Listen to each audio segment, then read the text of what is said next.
while you cannot control how things go, there are a lot of things that you can do to set yourself up for a healthy, safe, supported experience on a physical level and also on an emotional level. There really are things that you can do, things that are in your control.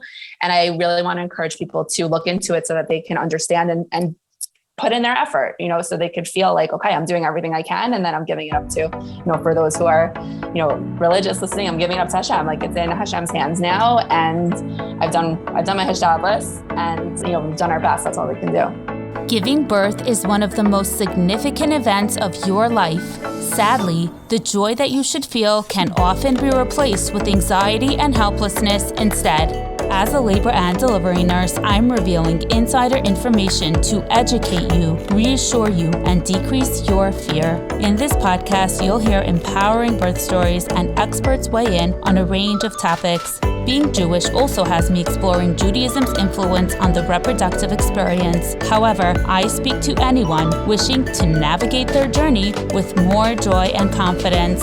I'm your host, Chani Fingerer, and you're listening to the Happy Birthway Podcast. Welcome to episode 40 of the Happy Birthway Podcast. I hope that you're all doing well. For those of you who will be celebrating Pesach very soon, I hope that you're coping. It's not easy. It's not easy when you're pregnant or when you have little kids, whether you stay home or you go away. So I am sending you strength. I'm really excited to present to you Lauren Seidman for this episode. She is a Lamaze childbirth educator, and I want to let you all know that Lamaze is not the same thing that it is today that it was when our mothers took it, 30 years ago, 40 years ago. Okay, now I'm dating myself. It's different today. It's a completely different curriculum. It's not just like hee ha ha breathing. It's something completely different from that. And Lauren is going to talk about my favorite topic. Why is childbirth education so important, and how it can truly impact and affect your birth and make your birth different than it would be if you did not have the basic childbirth education. So I hope you will enjoy this episode. And as always, I will ask you to please rate and review the podcast if you have not yet done so. And please share it. Please share it with a friend. Hello, Lauren. Welcome to the Happy Birthway Podcast. Hi, thank you so much for having me. My name is Lauren Seidman. I am first and foremost the mom of 3 cute people, as we like to say in my family.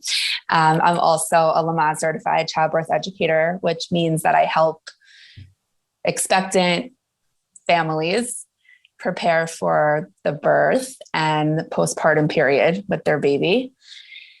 And I offer classes virtually, in person, in groups, privately. So there's a few options, but that's essentially what I do. I help people prepare for their birth and life with their baby. Awesome. Nice. Yeah. And you are Lamaze certified. Can you explain to us a little bit of what that means? Sure. So Lamaze, a lot of people might have heard of Lamaze because, let's say, their mother did it when they were pregnant with them. At least that was me. So 30 something years ago, my mother took a Lamaze class when she was pregnant with me. My parents actually took a Lamaze class. And so Lamaze has been around for a while, and it's sort of one of those more well-known names, I guess, in the childbirth education world. Like, some people will say, instead of just saying you're a childbirth educator, they're like, oh, you're a Lamaze teacher, which is true. So I could say yes to that. But when it comes to Lamaze today versus Lamaze what it used to be, Lamaze was known for like this certain type of breathing, like that's like type of breathing, specific type, and that's not taught anymore. So I just want to bring that up while we're talking about Lamaze. What I like about Lamaze and why I chose to certify with them specifically was, one, because they've been around for a while. They're very, very reputable. They provide tons of resources for not only the educators that are Lamaze certified, but also for parents. So anyone listening, like lamaze.org is an amazing, reliable, evidence-based resource for expectant parents. But also they teach about birth, and it's more open-ended in terms of what type of birth someone might choose to have or need to have. And it's very comprehensive. So I teach about the birth process, what to expect, what to expect after, but I'm sure we'll get more into that. That's basically Lamaze. Yeah, it's interesting. Lamaze has really evolved. Yes. It's definitely not the same, format that it used to be. I think in the past, from what I understood about it, they were a little bit more into like coping techniques, which I know that they still are, but I think that was more of the focus. Yeah. Whereas now I think they've evolved into educating parents on all of the options and not just being focused on like coping unmedicated with pain relief and all of that. Right. And I happen to love their website, Lamaze, I think it's .org. They, like you said, have phenomenal resources. They are evidence-based, and they are very easy to read and to understand. So if somebody is researching any specific topic, I highly do encourage them to go on there because there are a lot of free resources. Yeah. So Lauren, how did you get into becoming a childbirth educator? Okay, so that's an interesting story. So before this birth life, before I had my own kids, I worked in a regular like corporate type of setting, worked for a big consulting firm in New York City. And then once I had my oldest, who is now 6 and a little bit, during my pregnancy, I started to educate myself about birth, like a lot of expectant mothers do. I was reading and I just sort of started like slowly getting sucked in. And then after I had him, I was quite shocked by the postpartum experience. I was woefully unprepared for the postpartum experience.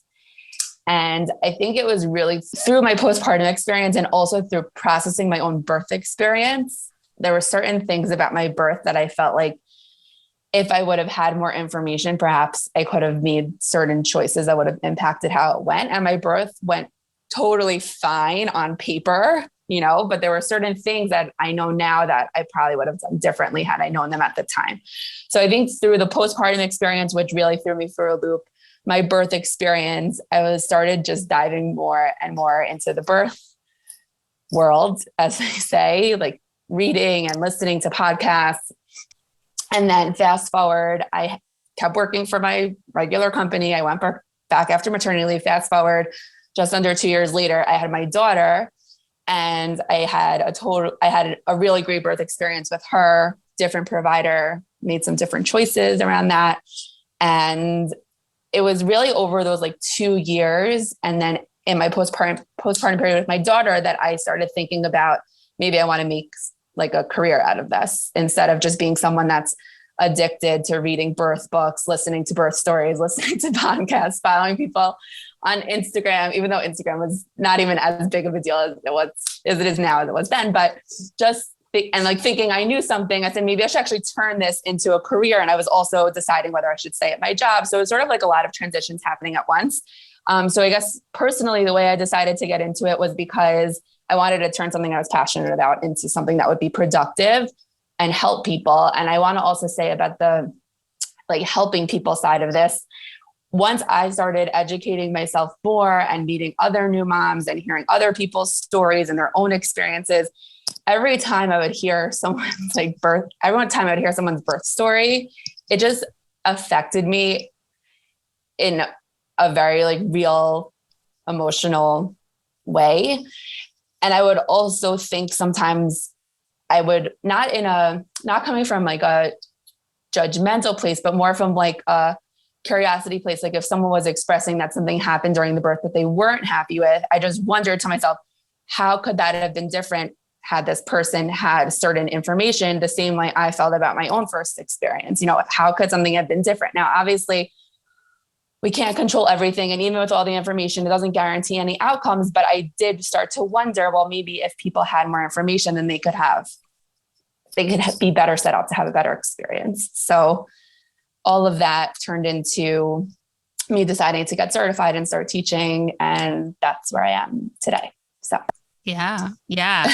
I kind of came into what I do in a very similar way. Like you said, things went okay for me. I didn't have any of these major medical complications. My labor was pretty much almost a textbook labor, but Right. I didn't have the supportive providers that I should have had. I didn't. Right. And I actually took a childbirth education course Right. along with, training for, along with studying up on everything that I possibly could. But firstly, this was 14 and a half years ago. So there weren't as many resources online as there are today. Right. So a lot of it was through books. And I found that some books just glossed things over and really made it so like too basic. And then other books like had a very specific bias, which I think we all have our biases in birth. But sometimes when you're reading one very kind of opinionated book about how birth should go, you don't get the full picture. And I think that, like you said, I got better at this, but I kind of would become very emotional when I would hear people tell over their birth stories, and I would hear the cracks in what happened. And I was like, okay, this is why this happened. I didn't necessarily tell it to them because there's no use in telling it to them. What I did tell them is when stuff happened that they were upset about, that they may be misunderstood and that's why they were upset about it. I did explain to them actually why whatever happened to them couldn't have necessarily been better, and like everything was done the way it should have, and that actually made them feel better. But yeah, I got a little bit better about that, taking out that emotional piece. And I think it's like birth is a calling. I didn't really think about it either before I had my first. It was just, and then when I got pregnant, I just became obsessed. So I think for people like us, it's a calling, and it chooses you. Like you just get obsessed with it. And it's amazing. It's amazing what you did. Now, when you started out teaching, was it pre-pandemic? How long ago was it? So it was interesting timing. So I started teaching in the end of 2018. Like I did a training and then I started teaching a little bit. And then I got my certification, actually got certified, and like I got my official like papers in like January of 2020. No, 2020. Okay. So because I basically with Lamaze, you have to take a training course and then you have to study a very, very big study guide and then take the exam. They only offer the exam like a couple times a year. So I took the exam in like November. I studied and I took the exam like November 2018. And then I got 2019. And then I got my certification in January 2020. And so then the pandemic had started a couple months later, simultaneously with me giving birth to my third child. So that was fun. So you had a COVID baby. And the reason why I ask is because I was wondering, how is the format of the education that you give? Is it, virtual versus in person? So that's why I was wondering pre-pandemic when we did almost everything in person. I was wondering if you did in-person classes or virtual. And then I assume that you shifted toward virtual once the whole pandemic started. So tell us a little bit about the format of your classes, how many classes, the length, and the support, which I would love to hear about, where there are students that are in the same cohort that are kind of going through the same phases. Definitely. So the way I teach has evolved a lot. I think as one, my life situation has changed, and two, with COVID, and three, just as I've, for lack of a better way to say it, just matured as a teacher. Like I think when I first started, we gain insight, we gain experience as we go. Yeah. My classes have definitely gotten better. I don't mean that in a way that's cocky, but for anyone who's interested, my classes have gotten way better over the last 3-something years I've been teaching. But basically, when I first started teaching, I was doing private classes pretty much exclusively and in person. I would do some like semi-privates, like if friends want to take a class together, but it was mostly private in person in New York City, where we lived at the time on the Upper West Side. I did do a couple of classes virtually just for logistical reasons, like if someone lives too far, but that wasn't like the go-to like it is now with, post-COVID. And then once COVID hit, so I simultaneously had a baby, but then I also, a few months after I gave birth, I started slowly getting back into teaching, and then everything was only virtual. And then I guess over the past couple years, since, March 2020, my daughter is going to be 2 in a month. So yes, 2 years. Crazy. She was March 12th, 2020. So it's like day one of things shutting down in Manhattan. It was kind of crazy, but so I was teaching privately. And then it evolved during COVID to being more groups, being virtual. Now we live in the 5 towns, and I teach some clients in the 5 towns, but I also teach clients in all different communities. I've had clients from Florida, New Jersey, Philly, really like all over, LA. So that's been one of the nice things about the format. And so you mentioned about the group classes. So during COVID, I also started offering group classes. Pre-pandemic, I actually had plans to teach in-person group classes, but those didn't end up panning out. No pun intended. And then they went virtual, and I just started teaching virtual. So what I do now, which I actually love, and like one thing about the way I teach is like, I'm like I'm a very logical person, but I'm also very emotional. Like the classes have to feel right to me. Like I'm doing this because I want to help people. I'm doing this because I want people to have a good experience and for them to feel supported. And so the classes have evolved to really reflect that. So what I'm doing now, what I've been doing for the past few months, is I do group classes. They're virtual. It's either 3 or 4 classes, but it's about 6 hours of class time, no matter, regardless how it's split up. And it's people that are due around the same due date. So I had a December class, and those students are due like right now. I'm currently waiting for a lot of babies to be born. And then January, those students are due in March. And then I have another class coming up that's for people due in April and May. And then I'll have another class coming up for people that are due in the summer. And on top of that, there's also a WhatsApp group for the women. So I teach couples, which we can also talk about. I know that's like a little bit unique in the religious community, but I teach husbands as well. The classes are for couples, but the WhatsApp group is just for the women. And I say that because like if I was pregnant and someone else's husband was in the group, like I wouldn't be messaging like, hey, I think I just lost my mucus plug. Like when I knew someone else's husband was in the group, that just wouldn't work. So anyway, the WhatsApp group, that's a great like hybrid way to put it, because it can get kind of touchy. Like women may not feel very comfortable talking about their vaginal secretions and breast tenderness. There are other people's husbands out over there. So that's actually a great way to give both options, where I think it's so important for husbands, for partners to be involved.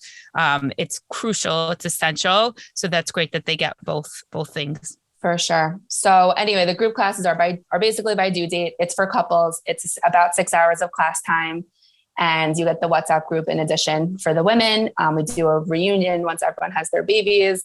Everyone has the option to set up a postpartum call, because like I said, I had a very hard experience with my first postpartum period, and I did have people checking in on me, and that really meant a lot to me. So I feel like if I can add just another source of support for new parents, then I'm going to do that. So I do that. And that's basically the setup of the class for group classes. And those are all virtual still. Yeah. Well, it's great. There are some things that came out that we gained from this pandemic. Yeah, exactly. Not many, but a few. And this is really one of the major ones where you can connect people from all over, and you can reach people from all over the US, the world, wherever, and they can connect with each other and find each other. And I think that in general, people who choose to take a certain type of childbirth education have a similar philosophy for the most part. So I think that they'll just connect better to each other that way. So that's great. And the postpartum call, wow, like that is so important. It can be so isolating. We don't live in the same society that we lived in decades ago, where there was so much more involvement. There was so much more availability of family and friends. Today, everyone's so busy, it's so hectic. And that's major that someone can speak to you afterward. And it's very hard, almost impossible, to really understand the scope of the postpartum phase until you're actually in it, even though you can learn so much prior to it. But you just, it's like that with labor too. But I think with postpartum, it's really hard to understand the challenges until you're actually in it. And it's so good to be able to have someone who you connected with as an educator, as a teacher, to be able to call them and say, hey, like, are these things normal? So you do like a one-to-one call with each student after. Yeah, exactly. Everyone gets a one-to-one call. And the WhatsApp group that we have, it goes, I just started doing it, but my intention is that it goes through baby's first year, which I like to say that's when the questions really start. And I think people need the most, you need support throughout this process, but you really, like you're saying, the birth experience can take you for, can surprise you, but that's, I guess, essentially one day, even though it's obviously a super important day, but the postpartum period, it goes on for much, much longer. And so going through that experience alongside other people who you feel like get you is so valuable. So that's why the group support. The group support is really nice too. It's critical. Yeah. Yeah. I also have to say, I think it's really nice that you had a COVID baby yourself. I think that it helps your students really connect to you on a new level where you've gone through the COVID baby yourself, and especially you who like went through the most like hardcore lockdown part and getting that support. I can't imagine like how hard it is, especially someone like you who you didn't even have time to plan for this eventuality. It's like, you thought you were going to have the same postpartum experience that you had with the others that any normal person would have. And then suddenly it's like, nope. Exactly. Yeah. And actually during COVID, like during the first few months, so we actually ended up moving in with my parents because we needed the help. I have two older ones, and it was funny now, but not funny then. Like the day I went into the hospital to have my daughter, that was the first day my kid's school was canceled. And it was just kind of like the beginning of the end. I was like, no, I was relying on them to be in school, but it's okay. But anyway, so we ended up moving with my parents. And at some point there, we lived there for like almost 3 months. I started I call it postpartum social hour because I think the name, like new mom support group, people are like, oh, I don't need support. But if you say it's like social, we're just going to like schmooze for an hour. So I actually did start that with a bunch of friends who were due around the same time and also had babies. And then I had, a few students that were having babies. That was really, really nice also. And I've continued that a few times a year. I'll offer also like an actual postpartum social hour, aka new mom support group, for new moms as well, because during COVID, especially like you're saying, that's virtual too. And you're sitting home alone with a baby. There's nowhere to go. You feel like it's not safe to go anywhere. Now, thank God those things are maybe getting a little bit better, but it's still with a newborn, you want to be careful with the germs and everything. So to give moms that opportunity to connect to other people that are also sleep deprived and trying to figure out breastfeeding and potentially resenting their husbands, they understand like what you're going through. So I'll say that. Yeah. Try to make the most of a tough situation by just creating a support network for people. Yeah. Yeah. I think that anyone who's not had a COVID baby just cannot understand the scope of this experience. Yeah. So and I know you spoke about on your page a little while ago, but there were the benefits of having a COVID baby and the hard parts. So, there's both. It's definitely nuanced. But I think with going into the postpartum period and perhaps having like a vision of what that's going to be like and having this added stressor of COVID on top of it, it does make it hard to navigate sometimes. Yeah.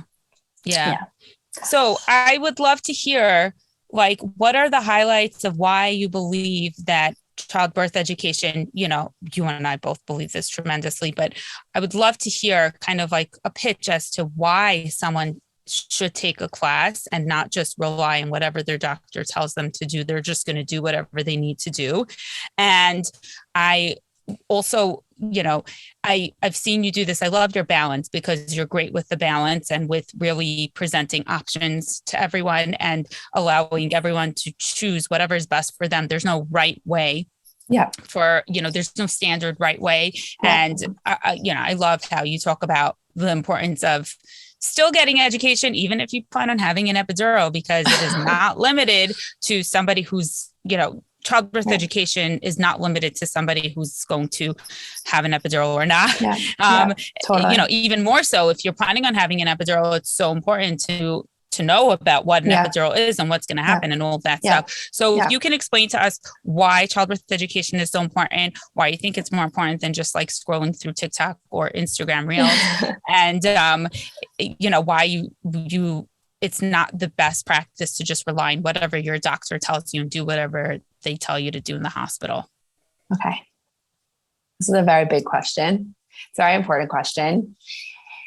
Okay. So number one, why someone should take childbirth education in general. And then I'll talk about why you might not want to just listen to, what your quote unquote, what your doctor is going to tell you. The reason why I think it's so important is because when you just take a step back and think about what is happening in your life, like this is a huge life event. This is a huge life transition. You're going from, and I'm speaking for mainly first-time parents, because those are mostly the people that are taking childbirth education, but I do also work with second-time or more parents, and it's true for them as well.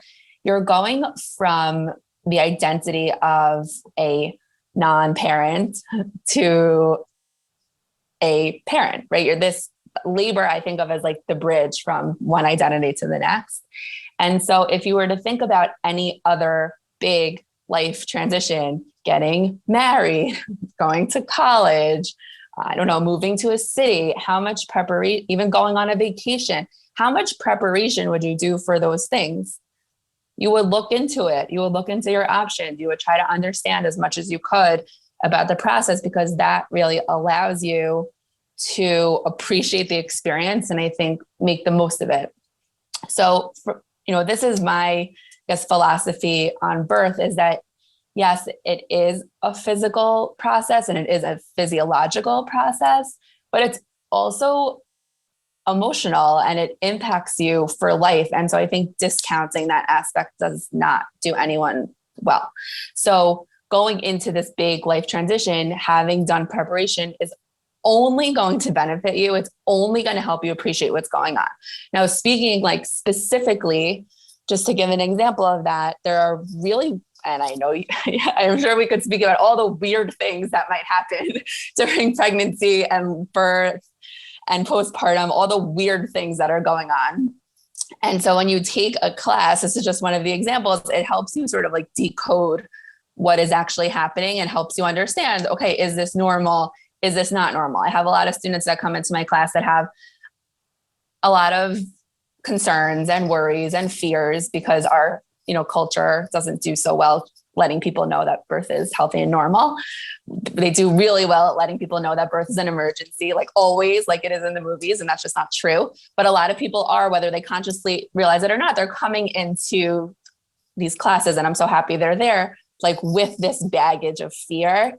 And once we start talking about the birth process and how it works and some of the signs of labor, how to know you're in labor, some of the changes that mom might be experiencing and dad might be observing when the wife is in labor, when she starts making some strange noises, or starts saying that it's getting more intense or more painful, then that's actually a good thing. It's not a bad thing. So I think that's just one specific example where education helps you appreciate the experience, but also very practically understand what's going on so that you can feel less nervous about what's normal. And then actually, if something is concerning, okay, that maybe is a concern, let me call my provider. You don't have to be worried every single second. I guess, there's so much more to say on this. I guess another reason that I believe childbirth education is so important is because you just don't know what you don't know. And the hospital they're not going to tell you all your options. Number one, the hospital, meaning whoever your care provider is, whether it's your OB, your midwife, your nurse, as amazing and wonderful as they are, there are many amazing care providers, obviously like you, Khani, out there. That's just not their role. Then there's not time. So they're not going to be the ones to go through all the risks and benefits of every single option that might come up for you, or they're not going to be the ones practicing comfort measures with you before you give birth, right? So when you're going to give birth, you can't rely, and this gets into your second question, you can't rely on your doctor to just tell you, number one, there's not time. Number two, it's not their role. And number three, it's not really the time. It's not the time to start learning about your options when you're in the midst of labor. You're not in the headspace. You're physically not in a position to be thinking about these things. And you haven't had any time to process and really think it over beforehand. And just to get back to my point around, you don't know what you don't know. So for an example like that, something that I speak about in my classes is, let's take an example of someone who is strongly considering getting an epidural. Like they really think that they want to get an epidural. So I say, okay, great. You're planning on getting an epidural. Here are some things you should know about an epidural. Here's the benefits. Obviously, pain relief. It can help you rest.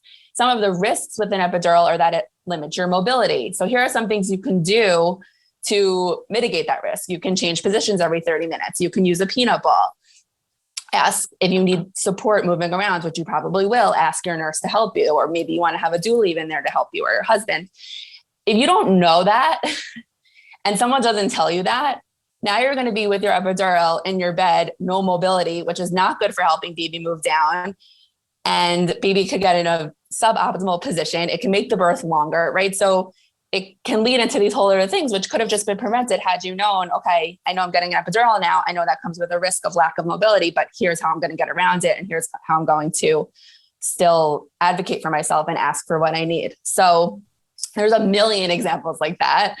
If you want to, if anyone's listening and you want to delve more into that, please message me. I'm happy to speak to you more.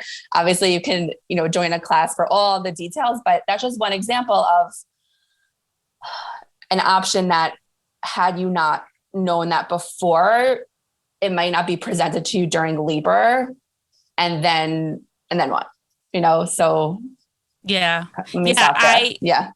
I love that analogy that you gave previously about going on a vacation, planning ahead of time. That's such a great way to compare labor, birth, and the postpartum period. Yeah.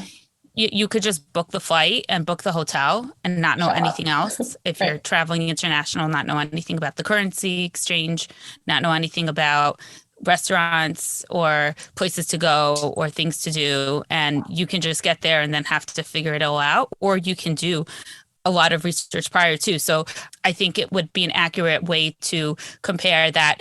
Choosing a care provider and a hospital to give birth in, that's booking the flight and booking the hotel. So that's great. And that's important. And that's the basic elements of going on a trip. Right. But then after that, if you want to make your trip truly wonderful and meaningful, and birth is something that you're going to remember for the rest of your life, it is a very transformative experience. Yeah. And you're going to remember it for the rest of your life. It's going to affect you on a physical level, on an emotional level.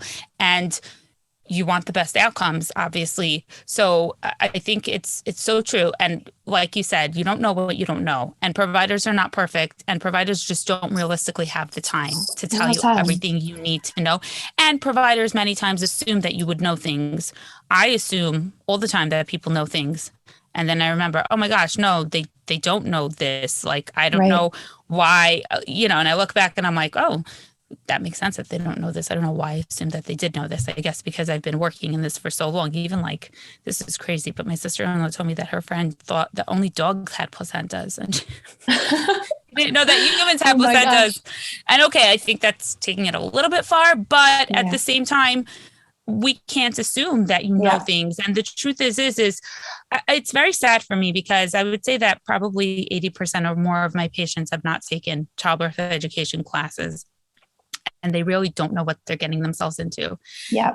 And a lot of them are very anxious. Yeah. And they're worried.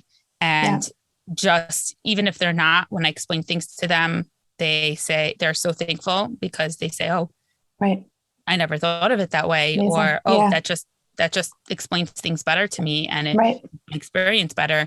And yes, like you said, even choosing a care provider, I think that's so part of the education. People don't even know how to, like, where to start from, and let's go back to the vacation analogy, like finding a hotel. So many times people will call me, ask me questions, and they don't even know what a midwife is. They think it's someone, and that's a huge topic. I can't talk about it right now, but even like not knowing what a midwife is. And oh my gosh, like a midwife is not safe. Only a doctor is safe. So things like that, choosing where you're going to give birth, at home, in the hospital, in the childbirth center. And again, everyone comes with their preconceived notions of, and we develop a lot of our views around labor, birth, the whole process, from the people around us, from the people surrounding us, our family, our friends, our community. So if you're constantly hearing that the goal is not to get an epidural during labor, that's how you're going to go into it. Or if you're going to hear that the only way you can survive birth is by getting an epidural, that's how you're going to go into it. I actually recently just had a patient, first time mom, totally unexpected, came into the hospital at 4 centimeters, and in an hour, she was fully dilated and she was screaming out of control because she wanted that epidural and that was her whole plan. And she wasn't able to get it. We couldn't get IVs in her. We tried 4 times and it was just not going in. And of course, this is an unusual story, but it's not always so unusual. And she pushed for a good 40 minutes without an epidural, and 40 minutes is a long time. And at the end of the day, she was happy. But again, preparing for all of those eventualities, childbirth education is so crucial. And I love your style. I see it on Instagram. It's so balanced. It's really just addresses every type of scenario, all the areas. It's very accurate because, again, not all childbirth educators are equal. I appreciate that. And always, this is a message to our audience, always make sure that you research your childbirth educator's credentials. They should be credentialed. Some people are just self-proclaimed childbirth educators and have no idea where they're getting their information from. And it's interesting. There's so much to say on everything said. Just on the childbirth educator point, it's interesting, like with Lamaze, in order, there's just I just want people to understand, like, there are certain requirements. Like if I want to call my class a Lamaze class, there's a 2-page outline of what I have to include in the class. And some topics I love talking about, and some topics I frankly don't like talking about as much, but I know, like, I'm holding myself to a certain standard because that is what's going to ultimately benefit the people in the class. And I have to hold to that standard. So I just want people to understand that everyone has their biases. Like I could talk about the hormones of labor and comfort measures like all day long. I don't really want to talk about, tearing during pushing. I always tell my students, this is my least favorite thing to talk about, but obviously I need to talk about it. So I just want people to understand that there are certain guidelines and it's standardized, which I think is really important, because if someone's just teaching what they want to teach, a lot is going to get left out. It gives you a framework. And unfortunately, I've seen where childbirth educators, not the good ones, it's not common, but sometimes they'll say things that are in conflict with what the evidence is, with what medical practice is, and patients will actually go to their care providers and come out very confused because their childbirth educator is telling them something that's the exact opposite of what their care provider is telling them. And sometimes the childbirth educator is the correct one. Unfortunately, there are many care providers that are not updating their practices and not staying as current as they should on the practices, or even if they know it, they're just, birth is not black and white. There's so many different factors that factor into things. And, sometimes people will say, but I don't understand. Why didn't they do it this way? Or why didn't they do it that way? And there's so many different factors that factor into a decision that a care provider makes. But, that's another reason why it's important. Have you ever had that actually? Just curious, like, have you had students that said, hey, listen, I spoke with my care provider and they said something very different that you did?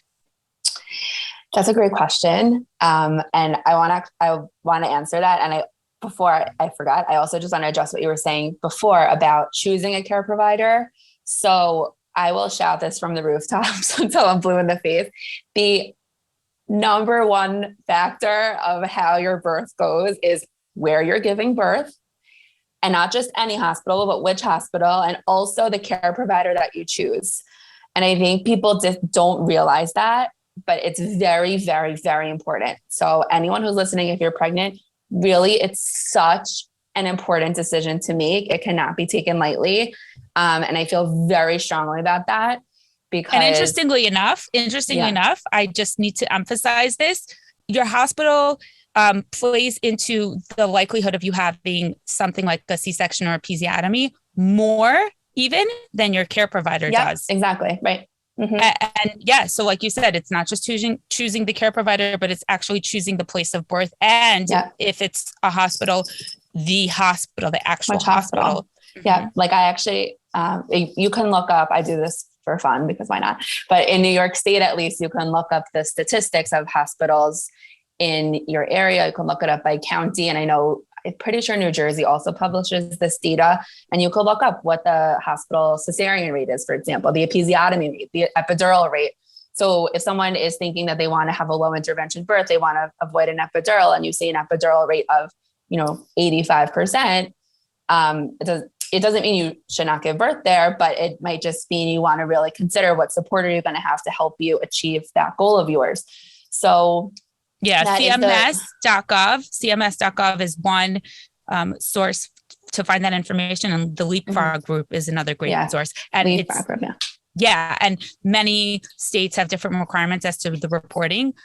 And not every state requires that every hospital report certain things. And if you don't find the data from certain hospitals, they're not, being transparent. You want to kind of, investigate as to why, or maybe draw some of your own conclusions. But, It is a problem. I actually spent some time on Leapfrog group looking up a lot of the hospitals in Manhattan, because that's where we used to live. And many of them didn't report their data.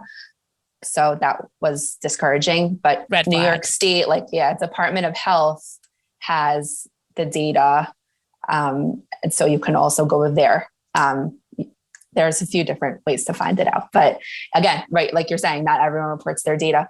Have I ever had a situation where, you asked this before, have I had a situation where a student came back to me and said, oh, my doctor said this, but you said this. One example that comes to mind right now is I had a student come to me recently and say, my doctor said, if I'm planning on getting an epidural, I don't need a doula. And she said, well, what do you think of that? Because we had spoken about doulas in class. And while maybe, that's not the most, I guess, medical example that comes to mind, that's the first one that's coming to mind. I think this is a big one. And I shared with her. And I have to say, it doesn't have to be medical. This is actually a great example, because there's no, you're not going to go against medical advice and make things not safe, but there's ways to optimize your experience. And it's interesting because I do see that doctors that, they spend a lot less time with patients than nurses do throughout the labor. We're with the patients almost continuously. And I will see different things that they tell patients that are in conflict with what I believe, because I am the one that's seeing the patient's experience and how it's all playing out much more than a doctor is. The doctor comes and goes, but they're not there continuously like we are. So I will see something like that's actually a great example, because it's not straight up medical advice. Right. So we did discuss it, and I shared, my approach is I try my absolute best to be as unbiased as possible. Like you said in the beginning, everyone has their biases, myself included. I like to say, when it comes to doulas, it's very hard for me to be unbiased, because I think having a doula is such an asset. And I personally had a doula by all three of my births, but you're not biased. The research is there. It's the data. So I'm going to get to that in a second. The research is there. It is the research is there as daylight that doulas that are independently hired have a huge role in reducing the C-section rate and other outcomes. Huge. It is evidence-based. There is no bias here. Right. So I said, I'm personally biased, but I also feel better about it because it's backed up by the research. So I shared with the student, I said, at the end of the day, first of all, it's your choice, right? Second of all, the evidence backing up doulas, like you just said, is very strong. It reduces the chance of you having a C-section that could have been prevented by almost half. It increases your chances of having a positive birth experience. It improves outcomes for moms and babies. So there is really good evidence to support having a doula. And I also think that I do think it's a mistake to say that someone who has an epidural doesn't need a doula for many reasons. Number one, even if someone has an epidural and their epidural is working amazing, which is my hope for everyone who gets an epidural, because we know sometimes epidurals aren't your friends, but I hope that everyone who's planning an epidural, that it works great for them. So let's say it works great. You're not feeling pain. You're able to rest. You're still having a baby. it doesn't exempt you from the fact that you're in labor. And so just because someone with an epidural might not, quote unquote, look like they need support because they're not feeling the pain and they're not making noise and moaning and maybe yelling like someone who doesn't have an epidural, they still need support because it's still such an important day in their life. So that's the emotional aspect, which doulas provide. And then also the physical and informational aspect, which doulas provide. So we spoke about before with epidurals, with the example of moving around. So a doula can help you get into different positions that are going to help progress labor and help baby get in a good position.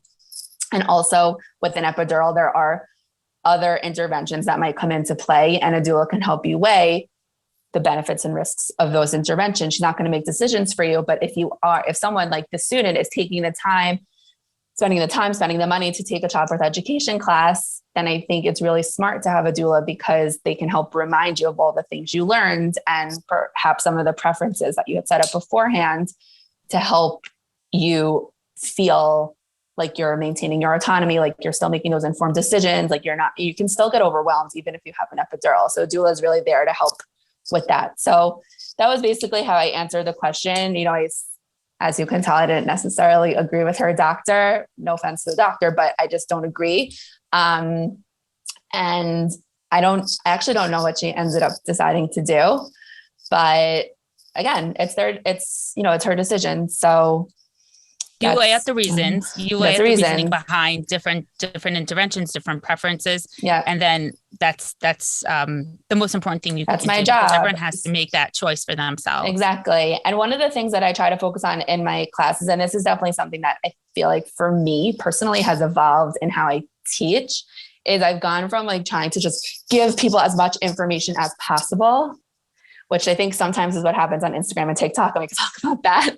But I avoid information overload, and I try to make it a little more broad to understanding the birth process. And then how does it work? How can I help this whole process work? Right? How do things actually happen?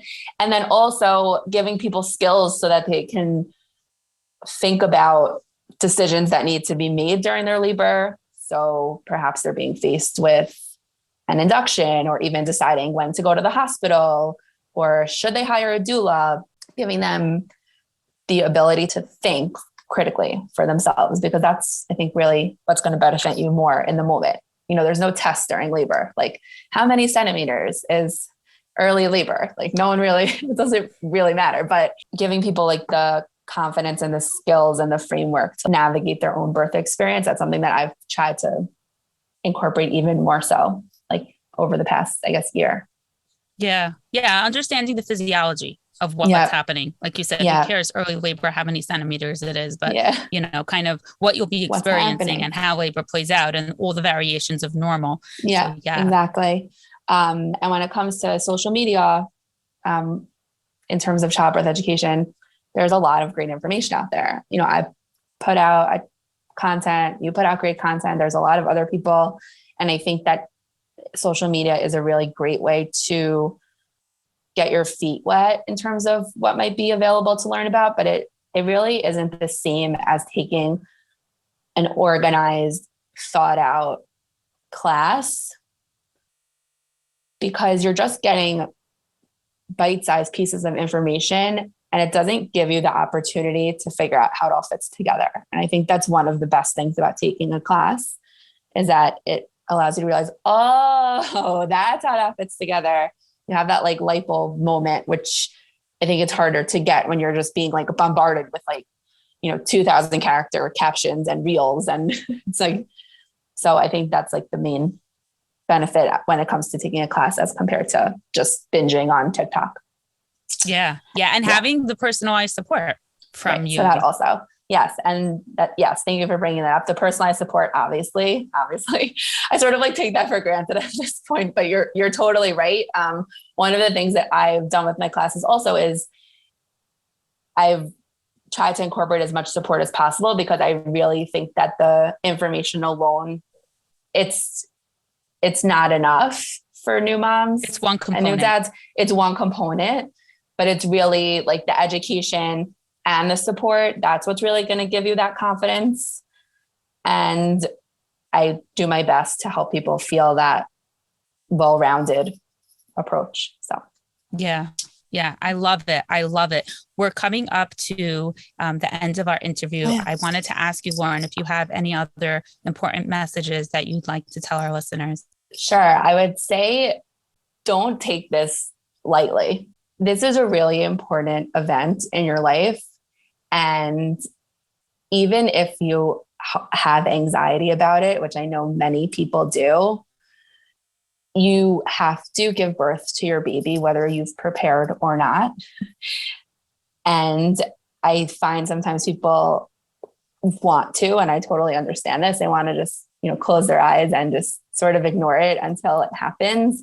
And I really want to invite people to learn more, learn as much as they can about the birth process, learn as much as you can about the postpartum experience, not because it's going to guarantee a certain outcome, because that's not how this works. There's no magic recipe, but because it's only going to help you have a more positive experience, a more empowered experience, really, no matter how the birth pans out. And I think it's so important. And you don't want to look back and say, oh, I should have done this, I should have done that. Really, I guess just, don't take it lightly and don't ignore it, because whether you prepared or not, this day is coming and I want it to be really great for everyone. Yeah. Yeah. It's so true. And more knowledge can actually decrease your anxiety. Yeah, exactly. The People more think that, I don't want to learn about all more of these things because it's just going to make me more anxious. But when you learn about what's normal and how millions of billions of other people experience things, it actually makes you feel better. So that's so true. So in a nutshell, spend more time learning about the birth and postpartum process than researching strollers and cribs and high chairs, right? Yeah. At least do yourself the favor of spending at least as much time as you spend researching which stroller to get on childbirth education. And I think you'll be okay. Yeah. Yeah. Cause that's really it. Like, you're doing that. And yes, that's the fun part. It's trust me, I love building a baby registry as much as the next person, but your baby could be in any stroller but they don't know the difference, but your birth, and it stays with you for life. And I really want to remind people and empower people to know that while you cannot control how things go, there are a lot of things that you can do to set yourself up for a healthy, safe, supported experience on a physical level and also on an emotional level. There really are things that you can do, things that are in your control. And I really want to encourage people to look into it so that they can understand and put in their effort, so they could feel like, okay, I'm doing everything I can. And then I'm giving it up to, for those who are, religious listening, I'm giving it up to Hashem. Like, it's in Hashem's hands now. And I've done my hishtadlus, and that's all, we've done our best. That's all we can do. So. Yeah. And there will be decisions for everyone to make. If you're pregnant, there will be decisions for you along the way. And if you don't have the information to make those decisions, they're going to be made for you. So you may as well have the information so that you can make those decisions for yourself. Yeah. Lauren, thank you so much. Can you please tell us all the ways that our listeners can find you? Sure. So I have a website, which is bebirthpositive.com. You can find me on Instagram, which is @birth_positive. And my email is bebirthpositive@gmail.com. Great. I'm going to put all of those ways in the show notes. Thank you so much, Lauren. This is great. Thank you. This is great. Thank you so much. Thanks for tuning into the Happy Birthway podcast. Head over to Yoledet Academy on Instagram to continue the conversation. You'll find the link in the episode show notes, as well as links to any additional resources, products, and services mentioned here. If you love listening to this show, you can help it grow by sharing it with your friends and rating and reviewing it. To stay in the loop when new episodes are released, make sure to subscribe. Remember that your health needs are unique and require individualized medical advice.